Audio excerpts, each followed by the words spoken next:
Bueno, pues efectivamente yo voy a centrar mi intervención en los programas de cribado de cáncer de mama. Como habéis visto, el título de la ponencia global y ha explicado la doctora Khan, es como menos es más y existe una tendencia actual en el cáncer de mama de una desescalada en el tratamiento, intentando cada vez que el tratamiento sea menos agresivo, intentar minimizar o evitar todos aquellos tratamientos que no aporten para cada paciente, pero siempre, claro, con la seguridad de que se está haciendo lo correcto y de que el tratamiento es efectivo.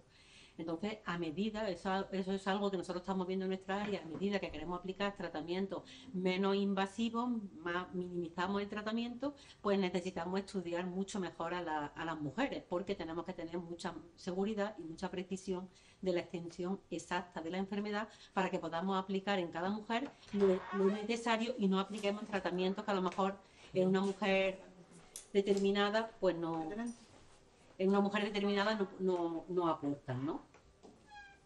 Entonces, bueno, vosotros sabéis exactamente, quería explicaros también un poco esta diapositiva de introducción del porqué de los programas de cribado en el cáncer de mama.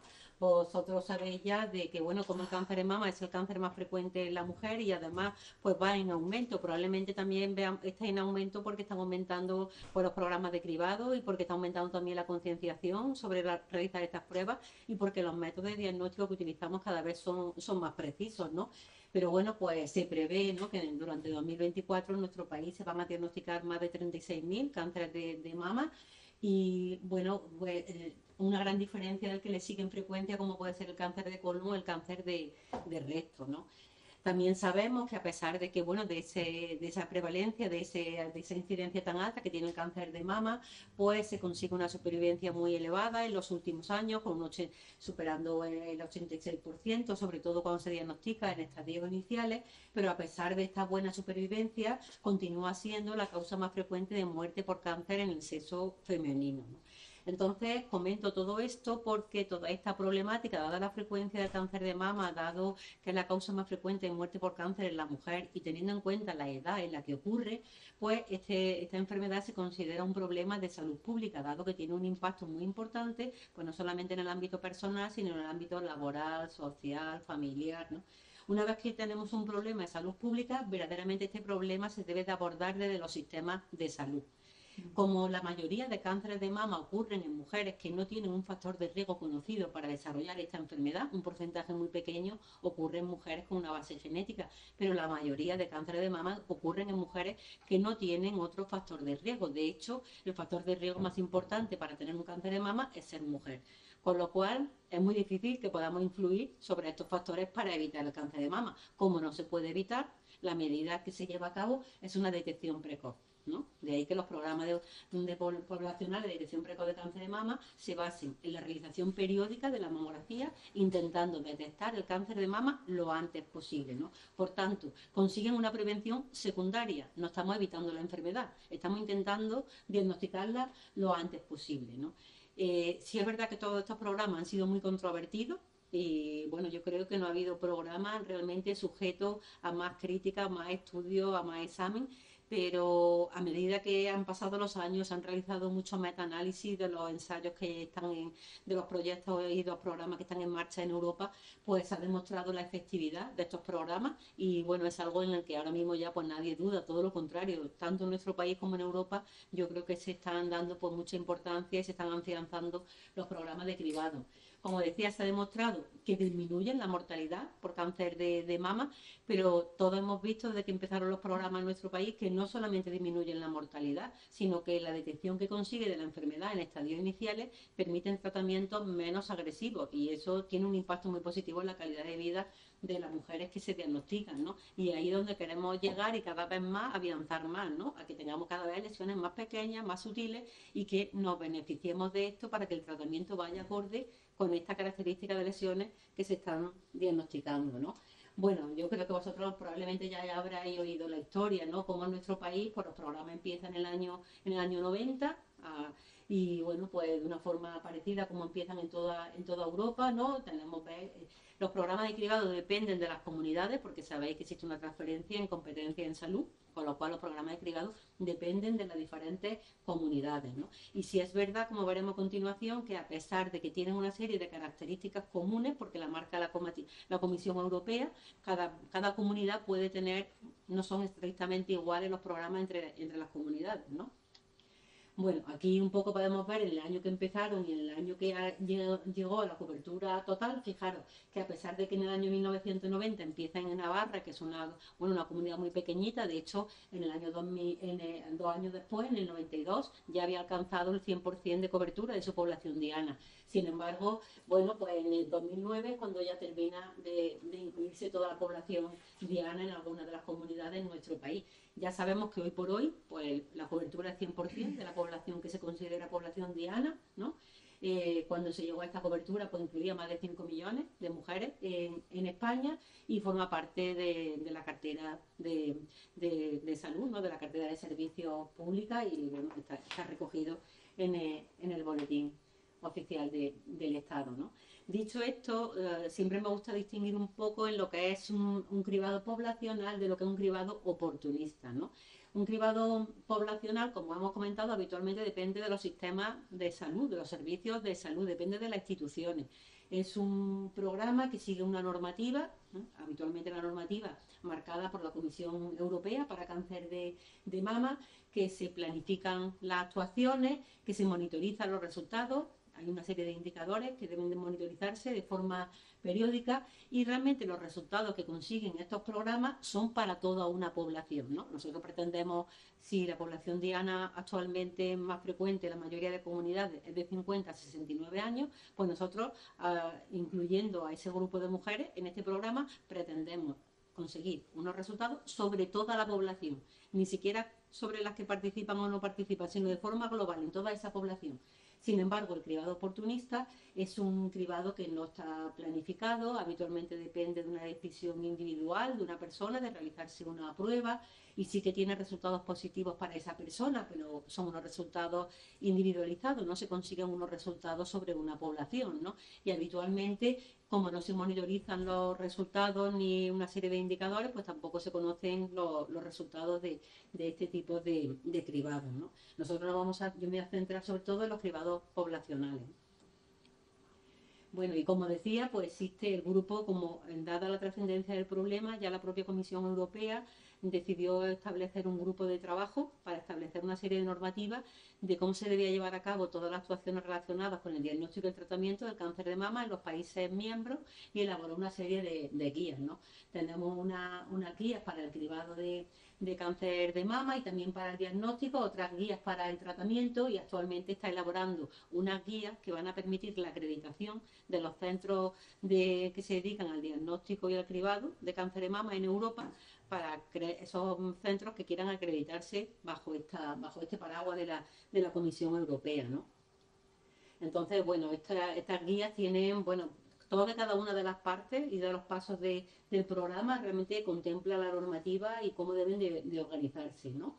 Y lo que sí sabemos que en los últimos años pues se han establecido una serie de cambios en las recomendaciones que estas guías establecen. Por ejemplo, os comentaba que hasta ahora la edad más frecuentemente incluida en la población diana de estos programas era de 50 a 69 años. Y es verdad que las guías reconocen que este es el grupo de edad que más se beneficia del cribado de cáncer de mama. Pero ya en las últimas guías se incluye que es recomendable realizar el cribado de cáncer de mama a mujeres con edad comprendida entre 45 y 59 años. Y también que ese cribado debiera de llegar hasta los 75 años. Con lo cual, aquí tenemos un cambio importante, porque ya se nos está recomendando que en vez de 50 a 69, por ejemplo, que en mi comunidad estaba así, pues empecemos a los 45 y lleguemos hasta los 75, ¿no? O sea, son 10 años más que la verdad que son muchos, un volumen importante de población y esto pues requiere hacerlo de forma bien planificada, probablemente de forma paulatina, porque bueno, es muy importante hacerlo bien, como he comentado, cumplir una serie de criterios de calidad en toda cada una de sus fases. De hecho, en mi comunidad ya hace unos años ampliamos hasta los 71 y este es el primer año que estamos incluyendo a mujeres de 49 años. Y la idea es que de forma progresiva podamos acercarnos a estos rangos de edad que ya nos recomienda la propia Comisión Europea. También un cambio que ha introducido la Comisión Europea es que se recomienda que se utilice, siempre que se pueda, se utilice la tomosíntesis frente a la mamografía digital como prueba de cribado, y especialmente la recomienda en mujeres con mamas densas. Ahora después vamos a ver de la tomosíntesis. Bueno, siempre me gusta poner un poco este diagrama para que un poco entendamos, y si alguno de vosotros habéis participado en estos programas, que un programa de cribado es un proceso que es complejo, que requiere una adecuada planificación de actuaciones y que tiene muchas fases, no solamente la citación de las mujeres. Para citar a toda la población diana tengo que estar segura que conozco a todas las mujeres que forman parte de esa población. Tenemos que realizar el estudio con calidad, necesitamos leerlo y por radiólogos expertos, y tenemos que comunicar a tiempo los resultados, tenemos que estar preparados porque muchas mujeres van a necesitar una prueba complementaria después de realizarse la mamografía de cribado. La mayoría de mujeres que necesitan esa prueba complementaria en la unidad de referencia no van a tener nada, pero necesitamos hacer esas pruebas para confirmar que existe una lesión o para descartar que existe y asegurar que todo está bien, ¿no? Y también tenemos que estar preparados para aquellas mujeres que se diagnostican un cáncer de mama y que tienen que recibir un tratamiento personalizado. O sea, que son muchas fases donde intervienen pues varios niveles asistenciales, diferentes servicios, y se necesita, además de la planificación, una adecuada coordinación, porque todo este proceso se tiene que cumplir en una serie de tiempos. Y además cada uno de ellos tiene que cumplir una serie de requisitos de calidad. Y algo que no debemos olvidar nunca es que la mayoría de mujeres que van a participar en este programa son mujeres sanas. Es decir, una tasa de detección buena en un programa puede ser 5 por 1000. Eso significa que de 1000 mujeres que estudien, 5 van a tener un cáncer y 995 no van a tener un cáncer. Con lo cual, esto es importante tenerlo en cuenta, porque cuando decidimos abordar un problema de salud desde un programa poblacional, tenemos que estar seguros que vamos a obtener mayores beneficios que los posibles riesgos. Eso siempre nos lo tenemos que asegurar cuando nos dirigimos a una población que es sana. Y los beneficios, pues lo hemos visto, ¿no? Y están claros, que es disminuir la mortalidad por cáncer de mama y pues conseguir tratamientos menos agresivos, mejorar la calidad de vida. Pero también podemos tener riesgos, sobre todo si no hacemos las cosas pues como nos mandan los indicadores en cada una de las fases, ¿no? ¿Cuándo podemos tener riesgos? Bueno, pues si no citamos a todas las mujeres de la población diana, si no se realizan con calidad los estudios, si no contamos con radiólogos expertos a la hora de realizarlo, si no atendemos a tiempo a las mujeres derivadas, todas estas cosas pues pueden ser posibles riesgos para la población a la que realmente estamos atendiendo. Sabemos, por ejemplo, que una mujer que es citada en un programa de cribado para realizar una mamografía y después de esa mamografía necesita pruebas complementarias, pues sabemos que habitualmente eso crea mucha ansiedad, mucha incertidumbre, y luego es muy probable que no tenga nada, que finalmente la mujer no tenga un cáncer, ¿no? Con lo cual, todos estos posibles riesgos es muy importante minimizarlos, ¿no? En ese sentido, decir que bueno, los radiólogos y la unidad diagnóstica tenemos un papel muy importante en todo este proceso de cribado. ¿Por qué? Lo primero, porque la prueba de cribado es una prueba radiológica, es una mamografía, que ahora decimos que se recomienda la tomosíntesis, pero la tomosíntesis es un tipo de mamografía, ¿no? Eso por una parte. Luego, porque las mujeres derivadas realmente vienen derivadas a una unidad diagnóstica y la mayoría de ellas no pasan de esta unidad diagnóstica. Después de realizarse las pruebas en esta unidad, son devueltas al cribado, porque la gran mayoría no van a tener nada, ¿no? En estas unidades solemos trabajar en acto único, como veremos, ¿no? Realizamos todas las pruebas que se necesitan para que la mujer se diagnostique, ¿no? Y finalmente a las unidades de mama, pues intentamos pasar solamente a aquellas mujeres en las que se ha diagnosticado un cáncer o se ha diagnosticado una lesión que necesita un tratamiento más especial o una biopsia quirúrgica, ¿no? Entonces, un aspecto importante también son el entrenamiento de los radiólogos que están interpretando las mamografías de cribado, ¿no? Porque ya está descrito cómo tiene una curva de aprendizaje, y esa curva de aprendizaje no solamente para alcanzar las tasas de detección que son necesarias, sin embargo también para alcanzar unas tasas de derivación adecuadas. Cuando nosotros interpretamos mamografía de cribado, realmente lo que vemos es normal, no normal, y saber cuándo tengo que derivar a unidad de referencia y cuándo no. Entonces, lo mismo que tenemos unas tasas recomendadas como tasa de detección, también tenemos unos valores de referencia para saber si estamos derivando más de la cuenta. Entonces, nos movemos en un equilibrio, ¿no? Entre que tengo que detectar lo máximo que pueda, pero derivar lo menos que pueda, ¿no? Bueno, pues se sabe que la curva de aprendizaje es mucho más larga para alcanzar la tasa de derivación adecuada que la tasa de detección. Pero bueno, sí saber que juega un papel muy importante en lo que es la formación de los radiólogos que se dedican a interpretar estos estudios y sobre todo porque en estos últimos años vemos cómo realmente se está introduciendo tecnología más compleja en los propios programas de cribado. Eso va a exigir y está exigiendo ya un entrenamiento y una formación diferente. Os pongo aquí también esta diapositiva porque hemos tenido la suerte de que en los últimos años múltiples innovaciones se han incorporado al diagnóstico mamario y por supuesto también al cribado, ¿no? Entonces, cuando se implantaron los programas de cribado en nuestro país y los propios oncólogos, los propios cirujanos lo comentaban, cómo había cambiado el perfil de la mujer con cáncer de mama. ¿Por qué? Porque se veían lesiones más pequeñas que lo que estábamos habituados. El diagnóstico de esas lesiones impulsó en ese momento impulsó la cirugía conservadora, la biopsia selectiva de centinela, es decir, tratamientos menos agresivos. Pero es que ahora, cuando vemos que hemos mejorado la técnica, porque hemos pasado a mamografía digital o incluso en algunos sitios tomosíntesis, hemos mejorado en la unidad de referencia las pruebas que realizamos las mujeres que necesitan pruebas complementarias, estamos utilizando en algunos centros de inteligencia artificial, diagnosticamos lesiones todavía mucho más pequeñas y más sutiles y entonces hemos visto que realmente ha vuelto a cambiar el escenario porque el perfil vuelve a ser distinto. Son lesiones muy pequeñas y muy sutiles las que actualmente se diagnostican en un programa de cribado y eso indudablemente pues va a tener mucho impacto en lo que comentará posteriormente la doctora Khan en qué tratamientos son los adecuados. En su momento, cuando se empezó a hacer cribado y se vieron ese tipo de lesiones, los propios oncólogos, los propios cirujanos dijeron, bueno, los tratamientos que hacíamos hasta ahora no nos valen aquí, estamos en otro escenario, tendremos que adecuarlo. Bueno, pues yo creo que ahora estamos en otra realidad, ¿no? En lesiones más sutiles, más pequeñas, que requieren otros tratamientos bastante menos agresivos, ¿no? Como decía, hemos tenido la suerte de incorporar múltiples tecnologías para el diagnóstico del cáncer de mama. Pues veremos la tomosíntesis, veremos la inteligencia artificial, veremos la mamografía con contraste, la resonancia se ha extendido ya para estadificar a nuestras mujeres y realmente tenemos múltiples sistemas de biopsia que nos permiten, bueno, pues poder confirmar anatomopatológicamente pues cualquier lesión que detectemos por la imagen, ¿no? Entonces, yo me voy a centrar en lo que es la utilización de la tomosíntesis en el cribado y la utilización de la inteligencia artificial. Sabéis que para poder introducir uno de estos métodos en un programa de cribado poblacional, pues realmente se necesita mucha evidencia y ese es un problema con el que nos encontramos muchas veces. Inicialmente se hacen estudios más locales, más individuales, posteriormente empiezan a haber pues revisiones sistemáticas que ya pues son una evidencia pues de mayor nivel, ¿no? Las revisiones sistemáticas y los metaanálisis de los estudios individuales, ¿no? Y a partir de ahí se valora la efectividad de estos métodos y ya facilitan su implantación, ¿no? Entonces, nosotros en concreto empezamos a trabajar con tomosíntesis en el cribado en el año 2014 y realizamos un ensayo que lo publicamos posteriormente, que se ha utilizado luego posteriormente los resultados de este ensayo con otros estudios europeos para demostrar la evidencia de la utilización de la tomosíntesis en estos programas, ¿no? Entonces, la tomosíntesis, yo no sé si vosotros sabéis, imagino que sí sabréis lo que significa, ¿no? El equipo por fuera que hace tomosíntesis es como un mamógrafo normal, ¿no? ¿En qué se diferencia? Bueno, pues una mamografía habitualmente tiene como 4 proyecciones en total, 2 proyecciones de cada mama, ¿no?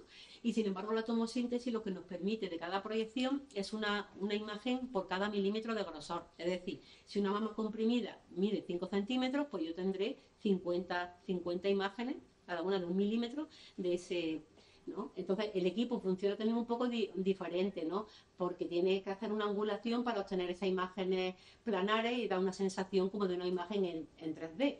Esto tiene la ventaja de que reduce la superposición del tejido y esto facilita la detección de lesiones y bueno, se consigue con una dosis similar a la mamografía 2D, ¿no? Aquí podemos ver un poco cómo el tubo pues hace como un arco alrededor de la mama. Uy, esto, no sé. Y bueno, obtiene como 15 proyecciones y de estas proyecciones ya obtiene, como yo os comentaba, un corte cada milímetro. Entonces son muchas imágenes de las que disponemos ya para ver corte por corte y nos da pues muchísima calidad de imagen, ¿no? Con este estudio ellos mismos reconstruyen para tener una imagen 2D y esto es lo que permite que un estudio de tomosíntesis tenga una dosis similar a un estudio de mamografía digital, ¿no?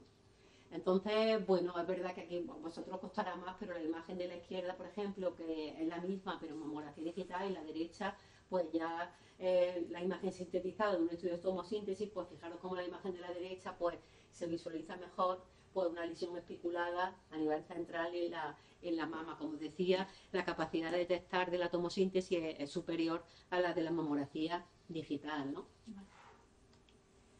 Esto con aquí va para atrás, pero bueno, menos mal que luego continúa. Bueno, aquí es verdad que he puesto varios trabajos que se han realizado en Europa. Os decía que para introducir un método en un programa poblacional necesitamos mucha evidencia. Este es el nuestro, que se realizó en 2010, lo publicamos en 2018 y encontramos en la tabla otros trabajos europeos, ¿no? En concreto el nuestro, pues fijaros que nosotros vimos cómo aumentaba en un 17% la tasa de detección de cáncer y disminuir la raya maga en un 12% en la serie que nosotros estudiamos, que además era un estudio pareado, las mismas mujeres se habían realizado 2D y se habían realizado tomosíntesis, ¿no? Pudimos comparar los dos métodos viendo y bueno, resultados similares han sido obtenidos en los restos de estudios europeos. De hecho, ya se han publicado revisiones sistemáticas y metaanálisis de estos estudios individuales o llevados a cabo en diferentes centros y podemos ver cómo de forma global pues realmente se ve que la tomosíntesis puede incrementar en un 2,4 por mil la tasa de detección de cáncer y realmente pues también puede disminuir de forma global en un 2,9 la tasa de derivación. O sea, ya tenemos evidencia disponible a partir de revisiones sistemáticas y metaanálisis por los estudios que se han llevado a cabo en distintos programas de cribado europeos de cómo la tomosíntesis tiene un beneficio para los programas de cribado. Y realmente esta evidencia es la que ha contribuido a que el Grupo Europeo recomienda actualmente la tomosíntesis como prueba de cribado, ¿no? También algo, porque os decía que los programas de cribado siempre han estado sujetos a muchísimo debate y se le ha exigido muchísimo, ¿no?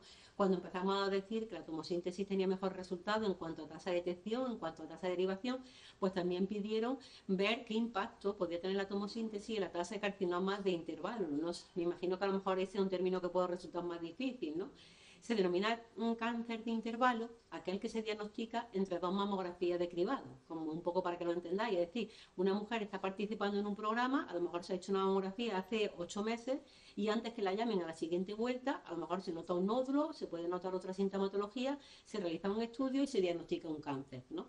Pues ese cáncer se denomina cáncer de intervalo porque esa mujer no se ha beneficiado del cribado para diagnosticarse el cáncer porque finalmente se ha diagnosticado por un dato clínico, ¿no? Entonces, la tasa de carcinoma de intervalo también tiene unas cifras de referencia que deben de mantenerse tan bajas como sea posible, ¿no? Pues bien, también se han realizado ya trabajos, nosotros pudimos realizar un trabajo sobre el impacto de esa tomosíntesis en la tasa de carcinoma de intervalo y se ha visto que la tomosíntesis pues disminuye, ¿no? Y hay varios trabajos, sobre todo estos dos últimos, ¿no? Que han demostrado que la tomosíntesis no solamente disminuye la tasa de carcinoma de intervalo, sino que los carcinomas de intervalo que se diagnostican en las mujeres que han sido cribadas con tomosíntesis son de menor tamaño, se encuentran en un estadio más precoz y son menos agresivos que los carcinomas de intervalo detectados en mujeres cribadas con mamografía 2D. Y esa pues una evidencia muy importante que apoya realmente la utilización de este método, ¿no? Y bueno, os decía también que quería comentaros algo también sobre la utilización de la inteligencia artificial en los programas de cribado, ¿no? Comentaros que decía la doctora Khan que soy experta en programas de cribado. Sí que es verdad que lo que siempre me ha parecido muy importante es lo que aportan estos programas de cribado, porque desde que empezaron a funcionar en nuestras comunidades vimos realmente que detectaban una serie de lesiones que eran diferentes de las que estábamos habituados cuando estábamos trabajando con mujeres que tenían ya sintomatología y se hacían la prueba a raíz de una sintomatología. Entonces siempre nos ha parecido importante intentar hacerlo con la máxima calidad, prestarle mucha atención a todos los tiempos, ¿no? Y siempre hemos intentado que la tecnología que surja poder introducirla en los programas de cribado. A mí siempre me ha parecido que realmente la mejor tecnología debe estar en los programas de cribado porque atiende a mujeres sanas y es donde realmente van a tener muchísima aportación. Por ese motivo, ya en el 2014 empezamos a trabajar con la tomosíntesis en los programas de cribado y desde hace unos años, desde el año 2019, estamos trabajando con estos sistemas de inteligencia artificial apoyando la lectura de mamografía de cribado. ¿Cómo funcionan estos sistemas? Bueno, pues funcionan de una forma parecida. En concreto, el que nosotros utilizamos, pues realiza marcas en la mamografía y, bueno, unas marcas que son diferentes. Son como un círculo cuando la lesión es tipo masa y son un rombo cuando la lesión es tipo calcificación. Y no sé si de vuestro sitio veis como un numerito que está frente a cada marca, le da un número del 0 al 100 y ese número está en relación con la probabilidad que el sistema cree que tiene esa lesión de finalmente ser una lesión maligna. Y en función de todas las lesiones que diagnostique en un estudio, pues al final le da un valor global, ¿no? Realmente, como nosotros estamos trabajando ahora mismo con estos sistemas, el radiólogo, nosotros estamos realizando doble lectura. Sabéis que los programas tienen doble lectura para mejorar la tasa de detección, pero los radiólogos que están haciendo estas lecturas tienen esta información y finalmente son ellos quienes toman la decisión, pero están apoyados por estos sistemas de inteligencia artificial, ¿no? Esto realmente es muy importante para programas como el cribado de cáncer de mama, donde la tasa de detección es más bien baja, porque ya os comentaba que una cifra buena de detección en un programa de cribado puede ser 5 por 1000, ¿no? Que es muy bajita, ¿no? Y estos programas pues tienen la ventaja de que nos pueden estratificar los estudios en función de la probabilidad que tengan estos estudios de tener finalmente una lesión maligna, ¿no? Y lo que verdaderamente nos pueden permitir estos sistemas es poder introducir nuevas estrategias de lectura en la mamografía de cribado, donde esas estrategias estén adaptadas a la probabilidad de los estudios para que finalmente tengan una lesión maligna, ¿no? Yo os pongo aquí los resultados, los primeros resultados que nosotros obtuvimos cuando utilizábamos este sistema de forma prospectiva. Cuando empezamos a trabajar con estos sistemas de inteligencia artificial, nuestros primeros trabajos fueron retrospectivos y cuando ya nos familiarizamos y cogimos experiencia con estos sistemas, realizamos el primer estudio prospectivo. Incluimos a cerca de 13.000 mujeres estudiadas igual que proponía nuestra comunidad, doble lectura, pero apoyada por el sistema de inteligencia artificial. Y la comparamos con un grupo de población que eran similares en cuanto a la edad, la densidad mamaria y la tecnología, con la modalidad con la que se habían estudiado, y comparamos. Bueno, pues bien, vimos, como siendo radiólogos expertos, lo que realizaron todas las lecturas, pues la utilización del sistema de inteligencia artificial nos permitió pasar de una tasa de detección de 5,8 por 1000, que ya es una tasa buena, a un 9 por 1000, ¿no? La tasa de derivación es verdad que aumentó ligeramente, pero también lo que aumentó el valor predictivo positivo de las mujeres derivadas. ¿Eso qué significa? Que mayor proporción de mujeres derivadas finalmente tenían una lesión maligna, con lo cual nos parecieron muy interesantes realmente estos resultados.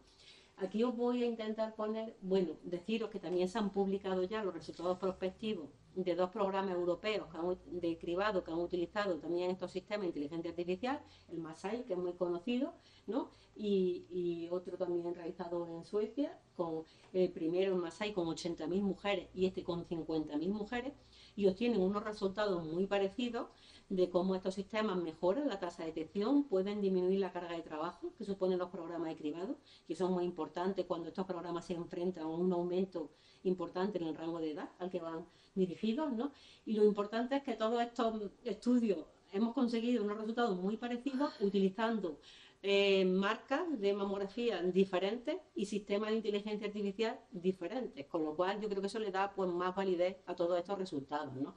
Algo importante que no debemos olvidar es que coinciden todos estos autores que estos resultados lo han obtenido en sus programas trabajando con radiólogos expertos. Entonces yo creo no solamente radiólogos expertos en mamografía de cribado, sino radiólogos que ya se habían entrenado en la utilización de sistemas de inteligencia artificial.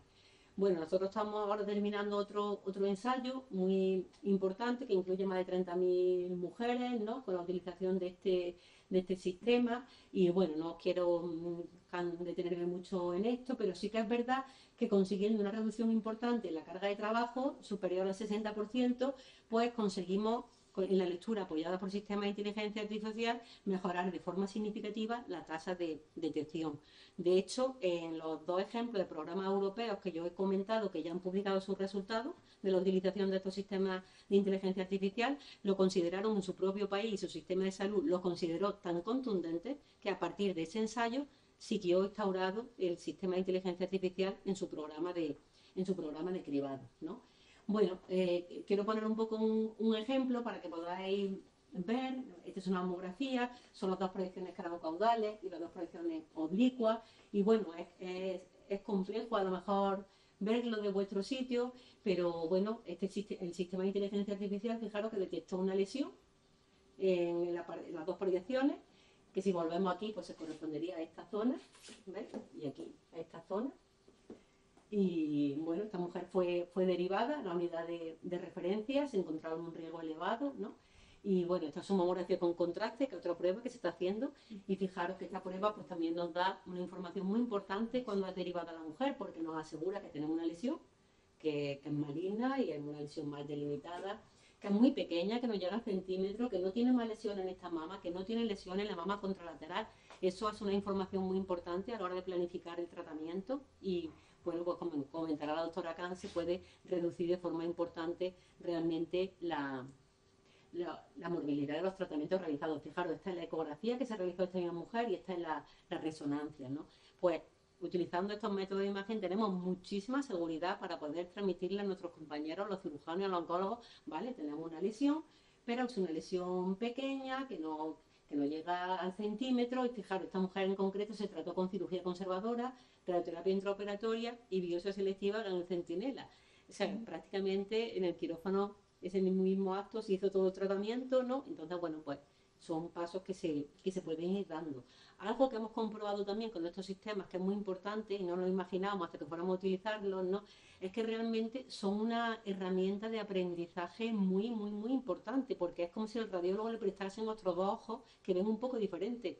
Así cuentas con tu visión, con tu experiencia, pero también con la de este sistema que sabemos que ve como distinto.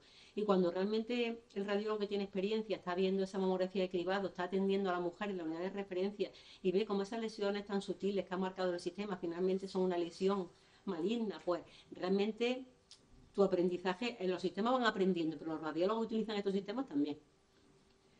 Bueno, este otro ejemplo muy parecido, fijaros con una mamografía, que a lo mejor pues, a muchos radiólogos incluso le puede parecer normal, las dos proyecciones caudales, las dos proyecciones oblicuas, ¿no? Es una mujer de 67 años que participa en el programa. Fijaros que el sistema también nos marca una lesión, fijaros que es sutil, que nos marque la proyección oblicua, ¿no? Si volvemos a la proyección de atrás, bueno, pues estaríamos hablando de esta zonita, que ahí se ve un poquito más densa. Bueno, y esta es una mamografía de cribado, ¿no? Fijaros qué lesión tan pequeña, ¿no? Y aquí igual por la ecografía y la resonancia que se están realizando en la estadificación locorregional de estas mujeres y que nos permiten pues tener muchísima seguridad y muchísima precisión sobre la extensión de la enfermedad en cada mujer. Este es un ejemplo más, fijaros que es sutil, porque prácticamente yo creo que la mayoría habría dicho que la mamografía es normal.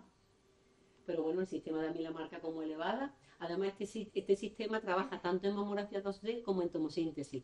Pero la ventaja es que cuando lo marca, cuando dice en qué corte de la tomosíntesis, se va a ver mejor, ¿no? Entonces nos agiliza mucho el trabajo, ¿no? Entonces, bueno, pues esto aquí lo podemos ver con mayor, fijaros, qué lesión tan sutil, ¿no? Y bueno, pues fue otra lesión maligna. Pero como decía, bueno, pues aquí tenemos también su resonancia y su ecografía. Y bueno, ya creo que casi me he pasado del tiempo, Vale, pues comentar que efectivamente todas estas tecnologías estamos viendo que nos están permitiendo mejorar mucho el diagnóstico, no solamente aumentar la tasa de detección, sino diagnosticar lesiones más pequeñas y más sutiles, y lo que esperamos con todas ellas es que permitan tratamientos más efectivos, pues menos agresivos, ¿no? Y bueno, que seguimos investigando. Estas son las imágenes de otra técnica que ahora mismo estamos probando, pero que es el MamoWay, que trabaja con microondas, pero que está en modo de investigación. O sea que realmente siempre tenemos nuevos retos y siempre, bueno, pues la idea es poder investigar, poder tener métodos que de la forma más cómoda para las pacientes pues permitan diagnósticos precisos y sobre todo que al final consigan pues el tratamiento con el menor impacto posible en su calidad de vida. Pues por mi parte, nada más. ¿Vale? Muchas gracias. ¿Las diferentes pruebas que se hacen lo decide el radiólogo? ¿Te refieres cuando una mujer va derivada a la unidad de referencia? Las pruebas que se hacen ya en la unidad de referencia. Sí, nosotros siempre, por eso cuando he comentado esa diapositiva, que la unidad diagnóstica está en el centro, pues casi todos los centros intentamos trabajar en acto único. El acto único no significa solamente que la mayoría de las pruebas se intenten realizar en el mismo día, sino que es el mismo radiólogo el que realmente se queda encargado de esa mujer hasta que consiga un diagnóstico definitivo. Tenemos ya nuestros protocolos de estadificación y de estudio. Sabemos que una vez que diagnosticamos un cáncer de mama es muy importante tener pruebas funcionales como el contraste y la resonancia para saber que no hay más lesiones, estudiar las hilas, biopsiar. O sea, son muchas pruebas las que al final se hacen y a medida que diagnosticamos lesiones más pequeñas y más sutiles y que pretendemos tratamientos menos agresivos, vemos que nuestro diagnóstico se complica porque tenemos que tener mucha seguridad, claro. Pero sí, el radiólogo va trabajando en forma secuencial en base, claro, a protocolos que tenemos establecidos, ¿no? Pero en realidad, de hecho, por ejemplo, en mi centro hace un informe único de todas las pruebas de la paciente. No es una mamografía en forma y que se deriva a la unidad. No, en el cribado solamente se hace mamografía. En el cribado solamente conlleva la mamografía y las pruebas complementarias las hacemos en la unidad de referencia. ¿Vale? Pues yo, siguiendo con lo que ha dicho Marina, voy a contar un poco cómo la radiología de mama puede hacer que las pacientes tengan tratamientos menos agresivos. Os recuerdo, me pongo al principio, todo esto ha sido posible. Nuestro, digamos, inspirador fue Wilhelm Röntgen, que fue quien inventó los rayos X hace unos días, que se ha vuelto a celebrar el Día Internacional de la Radiología. Y esta es la historia de la mamografía, que realmente es nuestra base, ¿no? Empezó en 1913 con un cirujano que hacía radiografía de las piezas y pasaron 50 años cuando ya empezó a moverse el mundo para crear un mamógrafo que fuera, digamos, bueno, que fuera estandarizado y que se pudiera utilizar en todo el mundo. El doctor Laszlo Tabar, también paralelamente en Nueva York, fue el primero que hizo un programa de cribado, de detección precoz de cáncer de mama en el año 85. Fijaos que poco después empezó en España, o sea que también tiene mucho mérito, ¿no? Él demostró que había una disminución del 30% en el grupo de cribado. Y como ha dicho Marina, bueno, empezamos ya en los años 70, empezaron a montarse los primeros mamógrafos. Vino la ecografía en los años 80, a principios de los 90 la resonancia magnética, la tomosíntesis y la mamografía digital. La tomosíntesis fue posterior y ahora últimamente estamos viendo la mamografía, el impacto que tiene sobre nuestro trabajo habitual, la mamografía con contraste y, como muy bien ha explicado Marina, la inteligencia artificial. Entonces yo un poco vengo a contar, Marina lo ha dejado caer, tenemos técnicas morfológicas, que puede ser la ecografía, la mamografía, que son técnicas que ven la forma del tumor. Pero nosotros queremos ir más allá y ver qué está pasando en el cuerpo sin tocar a la paciente, lo cual a mí, a día de hoy, aunque llevo 20 y tantos años trabajando en esto, me parece un milagro. Es decir, la función, porque en el fondo los tumores son modelos biológicos muy complejos. Ahora os contaré un par de cosas que detectamos, por ejemplo, con la resonancia. Y nosotros lo que queremos es detectar, estos son los píxeles de nuestras, ¿sabéis lo que es un píxel? Yo creo que ahora en la era digital todo el mundo entiende lo que es un píxel. Pues bueno, nosotros lo que queremos es detectar esa función. Desde el principio del siglo XXI ya la tecnología ha dado un cambio muy grande y ya podemos extraer esa información anatómica, que eso ya desde hace años lo sabemos, pero también fisiológica, funcional y bioquímica, es decir, de todas las propiedades biológicas subyacentes en los cánceres. Y fijaos, esto sería un trocito de anatomía patológica, que es la biopsia, ¿no? que analiza el patólogo. Esto sería nuestra técnica y esto sería la realidad. Lo que está pasando, que la realidad, como os he dicho antes, es muy compleja. Pero nosotros tenemos técnicas que nos sirven para detectar esa realidad. La mamografía es maravillosa y la mamografía, aplicando la inteligencia artificial, nos puede dar mucha información, pero no deja de ser un poco la caverna de Platón. Como habéis visto, Marina os ha enseñado que después de una mamografía sospechosa hay que hacer técnicas funcionales, hay que inyectar contraste, hay que hacer biopsias. Bueno, pues digamos, la caverna de Platón es aquel mito por el cual los esclavos que estaban en la cueva se creían que la proyección de los objetos eran los objetos en sí, cuando en realidad los objetos eran otra cosa, ¿no? Pues lo que nosotros vemos en la mamografía es la proyección de los rayos X que atraviesan el cuerpo. Y gracias a las técnicas que nosotros tenemos hoy en día podemos detectar una función biológica. La primera os presento la angiogénesis. ¿Qué es la angiogénesis? Fijaos, aquí tenéis la mamografía y aquí tenéis la representación de la angiogénesis. Pues la angiogénesis no es más que aquello por lo cual el tumor se autoperpetúa en tiempo y espacio. Es decir, cuando un tumor mide 2 milímetros, hace que se segregue una cosa que se llama un factor de crecimiento endotelial que crea una maraña de vasos, es como un alien, todo el mundo que ha visto la película, una maraña de vasos alrededor del tumor, y esta maraña de vasos le da aporte nutricional para que se haga más grande y además le permite crear metástasis. Para que os hagáis una idea, la angiogénesis es algo normal en nuestro cuerpo. A las mujeres la menstruación es angiogénesis. Cada mes, mientras tenemos la menstruación, se crea una maraña de vasos que después se descama, ¿no? Bueno, pues esta maraña de vasos, a diferencia de la maraña de vasos tumoral o la neoangiogénesis tumoral, está ordenadita, como podéis ver. Sin embargo, la neoangiogénesis tumoral es como más caótica, son vasos mucho más enrevesados, y esto es una ventaja para nosotros, porque si esto es un vaso sanguíneo normal, ahí creo que podéis ver el vaso sanguíneo y los hematíes, ¿veis los hematíes? Cómo se van.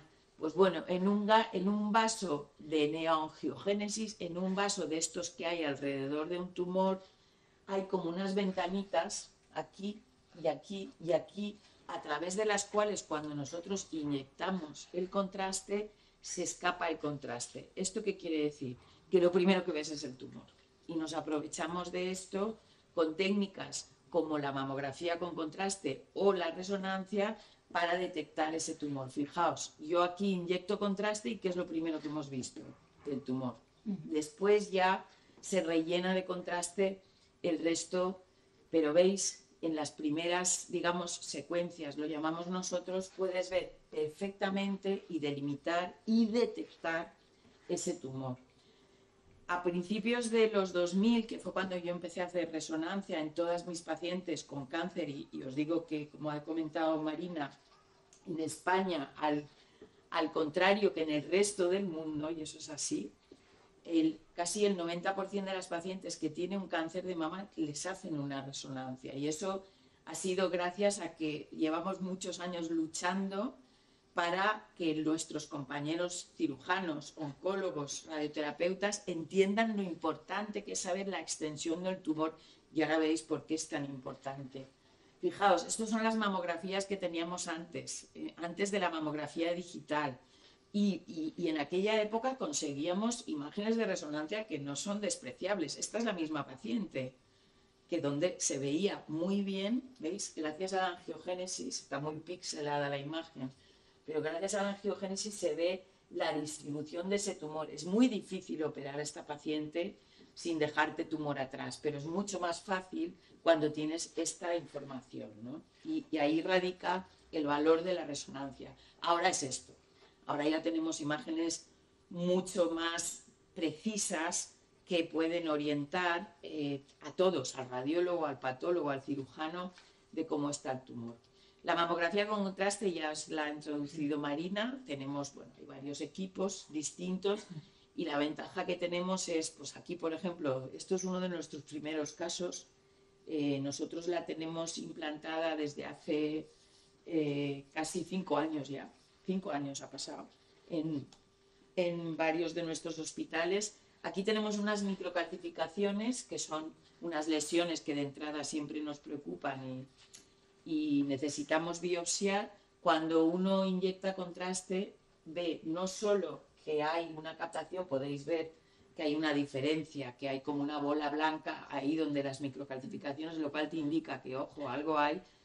No solo eso, sino que en la otra mama vemos otra lesión. Esa es la ventaja de la mamografía con contraste, que nos permite ver en unas mamas que son muy difíciles de interpretar, ya os lo digo, incluso para un radiólogo experimentado como podemos ser nosotras, O aquí, por ejemplo, vemos un cáncer, yo creo que aquí sí que se ve claramente que tenemos una lesión que destaca un poco entre el resto de la mama. Cuando ponemos contraste vemos no solo eso, sino un pequeño cáncer. Como decía Marina, estamos detectando lesiones muy sutiles.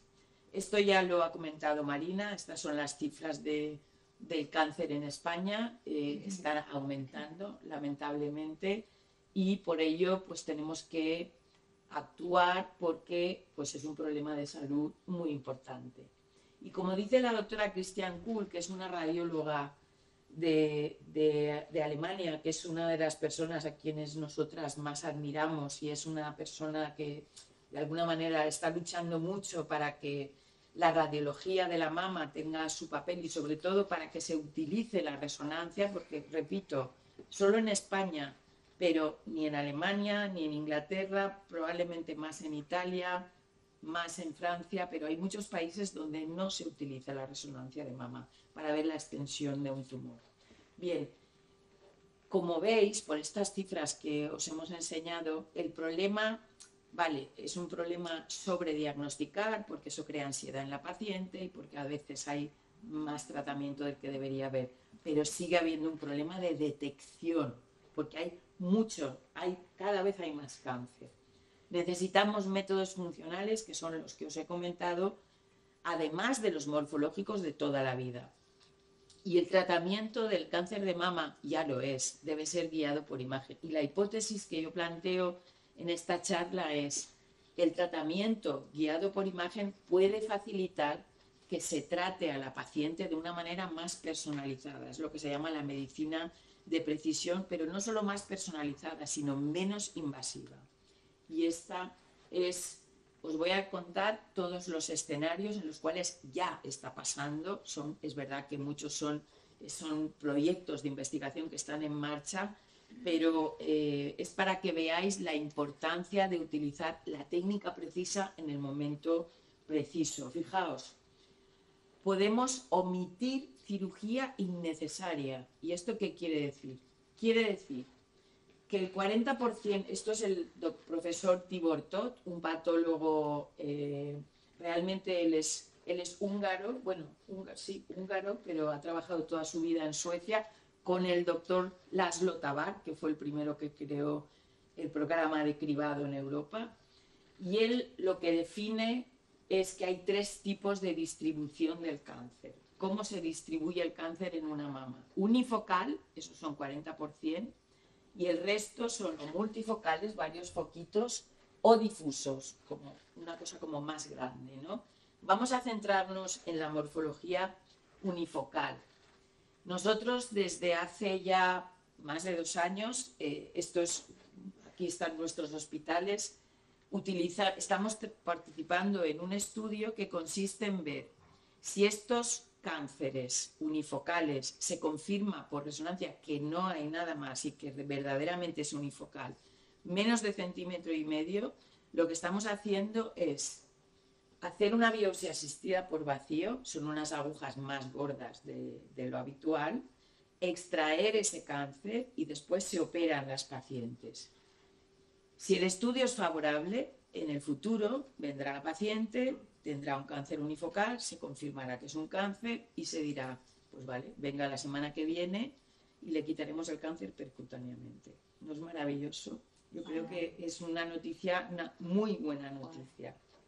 Bien, tenemos un caso, una paciente con un cáncer, no he puesto la mamografía con contraste, pero bueno, se confirma que es un cáncer unifocal. Esto es una resonancia magnética en los 3 planos del espacio, visto desde arriba, visto desde el lado y visto desde frente. Esto son los 3, digamos, planos en el espacio que nosotros utilizamos. Aquí veis a la aguja en acción. La aguja es como un comecocos de los antiguos, se va tragando el tumor y lo que hacemos es hacer extraemos varios cilindros, se pone anestesia local, la paciente no tiene dolor, una buena compresión, seguro que algunas de vosotras a lo mejor os han hecho a lo mejor alguna biopsia asistida por vacío y bueno, nuestro caso se operan las pacientes, una vez se ha extraído el tumor y se confirma que en la pieza quirúrgica no queda nada más. Si eso es así, probablemente en el futuro podamos hacer eso o esto, hacer crioablación. Esta es otra técnica que parece que probablemente es prometedora. Hay dos estudios, aquí está el estudio Frost y el estudio ICE3, que este estudio ya ha demostrado que en pacientes de 60 años, no sé por qué nos ponen con una especie de... Es una cosa que siempre me indigna, es algo que me indigna porque nosotras dos tenemos más de 60 años, pero bueno, en cualquier caso ya ha demostrado que se puede, es más, tiene ya casi la FDA aprobada, se puede utilizar para tratar cánceres. Nosotros lo que estamos haciendo actualmente en nuestros hospitales lo utilizamos en pacientes que no se pueden operar. Es decir, sabéis que cada vez más las mujeres, y más en España, vivimos más. Tenemos pacientes de 96, 97 años que tienen otras comorbilidades, otras enfermedades, y eso hace que no puedan operarse. Bueno, pues nosotros lo que hacemos es ahora veréis cómo lo hacemos. Esto es un cáncer en una paciente que después de darle hormonoterapia no se podía operar, 96 años. Se hizo más grande el cáncer no era pequeño, eran 3 centímetros. Y bueno, pues nada, esto consiste en poner una aguja a través del cáncer.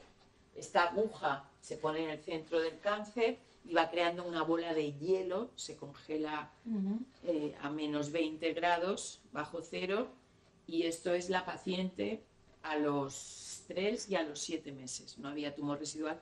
No tengo la última, pero me han dicho que en la última tampoco tenía tumor residual. ¿No es maravilloso?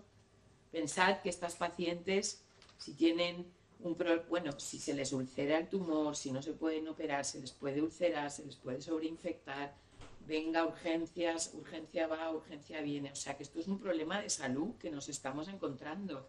Y a ver, no hacemos muchas, pero hacemos algunas. Y yo creo que probablemente en el futuro esto va a ser una técnica muy interesante. Radioterapia.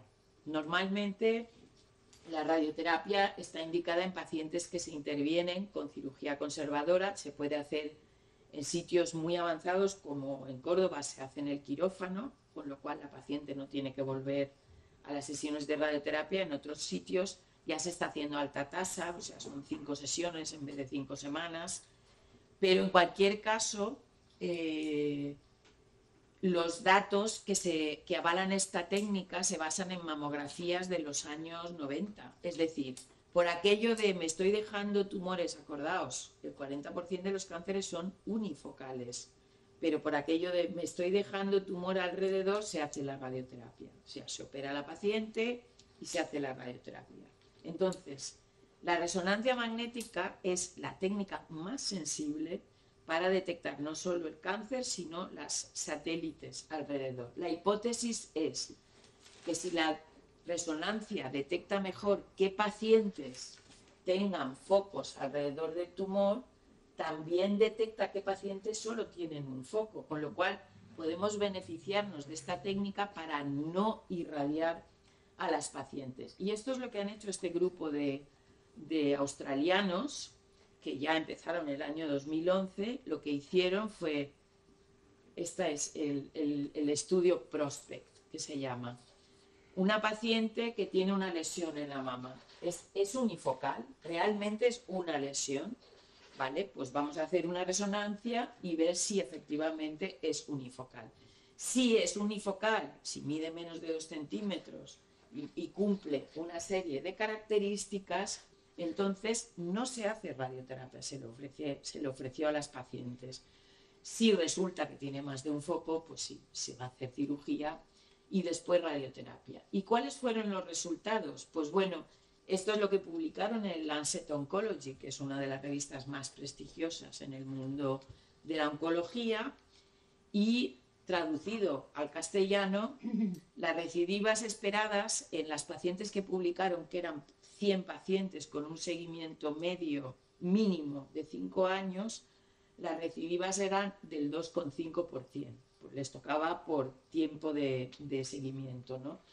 Pacientes no tratadas con radioterapia, ¿cuántas recidivas tuvieron? No tratadas, ojo, no se les dio radioterapia, 1%. Incluso las pacientes tratadas con radioterapia se beneficiaron del hecho de que habían sido estudiadas con resonancia. Y por eso tienen, pero evidentemente, fijaos, más tratamiento y más recidivas. Tenían más focos, evidentemente. Claro. Pero es que la resonancia pudo detectar cuáles se beneficiaron de la radioterapia. O sea, es maravilloso. Y nosotros esperamos en breve poner en marcha esto con nuestros pacientes. Conclusión, con la resonancia podemos detectar qué pacientes pueden beneficiarse de no ser tratadas. Es más, ellos han publicado una serie de estudios de seguimiento y han visto que la omisión de la radioterapia no se asocia a un mayor miedo entre las pacientes de tener un cáncer. Es decir, las pacientes no lo viven como algo negativo. Todo lo contrario, se asocia a mayor calidad de vida y cosmesis, lógicamente. Quien haya sido irradiada después de un cáncer de mama sabe perfectamente de qué estoy hablando, ¿no? Omisión de la cirugía axilar. Bueno, a lo largo de los años también ha habido una desescalada de la cirugía axilar. Hemos pasado de quitar todos los ganglios, con todo el problema del linfedema, etcétera, etcétera, y dolor que eso supone, a los ganglios centinelas, ir solo al que nosotros pensamos. Bien, gracias a la ecografía axilar podemos incluso, y esto es un estudio que ha salido hace poco, podemos ver muy bien el tipo de estudiar la axila, y esto es nuestra compañera María Martínez Gálvez, que es la presidenta del SEDIM. Ella publicó esta tesis doctoral donde dejó bien claro cómo predecir si esa axila tenía una carga metastásica alta o baja. Bueno, gracias a la ecografía axilar, ahora el estudio SOUND ha ido más allá y lo que ha demostrado es que con una ecografía axilar normal en cierto grupo de pacientes, no en todas, pero en unas pacientes determinadas, podemos incluso evitar la biopsia selectiva del ganglio centinela. O sea, nada, lo cual es maravilloso. Estaréis de acuerdo conmigo. Estos son los estudios también en el JAMA Oncology publicados por este grupo. Es un estudio multicéntrico de varios hospitales europeos. No hay diferencias significativas entre el grupo que tuvo el ganglio centinela o no tuvo, perdón, que tuvo digamos, que se le hizo el ganglio centinela o a quienes no se le hizo el ganglio centinela. Otro entorno muy interesante, y voy a ir rápida porque tenemos poco tiempo, es la omisión de la cirugía en pacientes tratadas con quimioterapia neoadyuvante. ¿Qué quiere decir eso? Hay pacientes que tienen unos tumores un poco más agresivos, que tienen, digamos, criterios y cada vez más de tratamiento de quimioterapia antes de la cirugía. Eso es lo que es la quimioterapia neoadyuvante. Bueno, pues lo que se está viendo es que cada vez los tratamientos son más dirigidos, más precisos y con mayor número de respuestas completas, y sobre todo en tumores de tipo triple negativo o ER2, que son los que mejor responden a la quimioterapia neoadyuvante. Fijaos las tasas de respuesta, estamos hablando de un porcentaje altísimo. ¿Y qué es lo que se plantea? Pues se plantea que la resonancia en estas pacientes, que la verdad es que es muy exacta, se acerca mucho a predecir muy bien si una respuesta es completa o no, se puede utilizar. Fijaos, aquí en este caso, esto es un tumor triple negativo, aquí es prequimio y las imágenes de posquimio, ¿no? Pues bueno, lo que se ha visto es que utilizando la resonancia y utilizando la biopsia asistida por vacío en el lecho donde estaban los tumores, si resulta que confirmamos que no hay, que hay una respuesta completa y que no hay tumor residual, podemos obviar la cirugía. Fijaos, que es algo, estamos pasando de unos tumores muy grandes, pero que responden muy bien, y aunque inicialmente ocupaban toda la mama, como han respondido muy bien, gracias a que utilizamos la biopsia asistida por vacío para confirmar que efectivamente no hay tumor residual, podemos evitar. Esto Han habido varios estudios, pero quiero resaltar el de la doctora Sara Jiménez aquí en el del 12 de octubre, donde ella lo que vio en un grupo pequeño de pacientes, muy seleccionados, por supuesto, pero vio que el valor predictivo negativo de utilizar ambas técnicas, resonancia y biopsia, era del 100%. Quiere decir que no se dejaban tumor, que esto es impresionante, es decir, con una seguridad altísima, ¿no? Y ya hay un grupo, el doctor Henry Curel, que fue quien inició todo esto, un cirujano del MD Anderson de Texas, ya está haciendo esto, y estos son pacientes que no han sido operadas, ojo, que solo se les ha hecho estudio de imagen y biopsia asistida por vacío. ¿Qué más podemos desescalar? Como dice Marina, cada vez estamos encontrando cánceres más pequeños. Pacientes con antecedentes de cáncer de mama, en nuestro caso nosotros hacemos mamografía con contraste a todas y estamos viendo que los tumores que estamos encontrando, fijaos, esto es un año antes, un año después. Aquí cualquier radiólogo te dirá que no hay ninguna diferencia. Y sin embargo, cuando inyectamos contraste, aquí está la recidiva. Una recidiva, estamos hablando ya no de menos de 1 centímetro, estamos hablando de menos de 5 milímetros. Esto es la resonancia y veis cómo va captando contraste. Bien, esta es la hipótesis que os he planteado antes. La resonancia nos puede decir qué pacientes se pueden beneficiar de tratamientos menos agresivos. Esta paciente es una paciente, y ya estoy terminando, con una recidiva en la misma mama donde ya ha sido tratada, encima es mama izquierda, con lo cual está cerca del corazón, y ahí el radioterapeuta te dirá, me da igual que la recidiva mida 6 milímetros o 7 milímetros, como no le puedo volver a dar radioterapia, le tengo que quitar la mama. Y claro, es una pena que no utilicemos las técnicas de imagen y las técnicas mínimamente invasivas para omitir la radioterapia.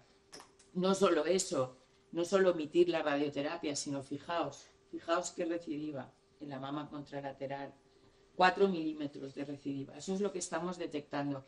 De hecho, a esta paciente le hicimos una BAV porque queríamos extraer el tumor entero para analizarlo percutáneamente y no había tumor en la pieza residual. Y esta es mi última diapositiva. Yo creo que queda claro que estamos en buen camino y que tenemos que aprovechar los tratamientos guiados por imagen funcional y de alta precisión, porque esto nos va a permitir evitar tratamientos, porque ya están haciéndolo, evitar tratamientos innecesarios. Muchas gracias.